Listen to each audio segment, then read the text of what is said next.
Mas gusto pang kasama si Mama Sel eh. Pero gusto ko makita si nanay. Di na nga tayo babalik dun ni Empoy. Itataboy lang niya tayo.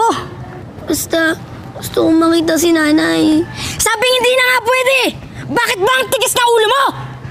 Bakit mo po Ang hiingay niyo kanina pa dyan, ha?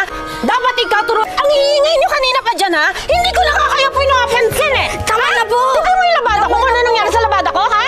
Ha? Ikaw? Dapat turuan ka na, bitawan mo ako! Ang hiingay niyo kanina pa dyan, ha? Hindi ko nakakaya po yung nakapansin, eh! Tama na po! Tignan mo yung labada ko, kung ano nangyari sa labada ko, ha?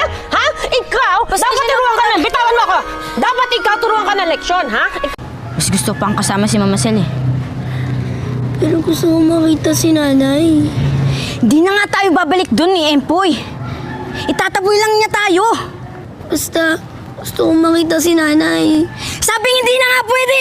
Bakit ba ang tigas na ulo mo? Bakit mo po Ang hiingay niyo kanina pa dyan, ha? Dapat ikaw turo... Ang hiingay niyo kanina pa dyan, ha? Hindi ko nakakaya po yung nakapansin, eh! Tama na po! Tignan mo yung labada ko, kung ano nangyari sa labada ko, ha? Ha? Ikaw? Dapat turuan ka na, bitawan mo ako! Ang hiingay niyo kanina pa dyan, ha? Hindi ko nakakaya po yung nakapansin, eh! Tama na po! Tignan mo yung labada ko, kung ano nangyari sa labada ko, ha? Ha? Ikaw? Dapat turuan ka na, bitawan mo ako! Dapat ikaw turuan ka ng leksyon, ha?